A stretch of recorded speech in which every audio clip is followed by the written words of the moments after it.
Alors, il faut savoir d'abord qu'effectivement, lorsque, par exemple, les astronomes observent une étoile avec un télescope, la turbulence atmosphérique, c'est-à-dire les mouvements de l'atmosphère, vont perturber l'onde lumineuse qui provient de l'étoile et va rentrer dans le télescope. Et cette perturbation dégrade considérablement les images.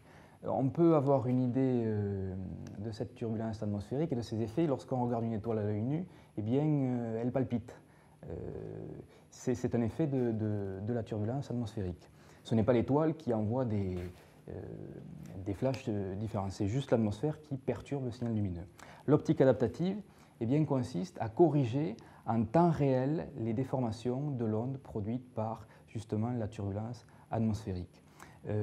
Comment on fait? On compense par un miroir déformable les caractéristiques du télescope. Un télescope est formé de miroirs.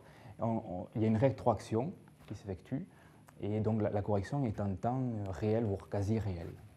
Il ne faut pas confondre l'optique dite adaptative de l'optique active, où cette fois-ci, en optique active, on corrige des défauts instrumentaux, par exemple le fait que les miroirs se déforment sous l'effet de leur propre poids.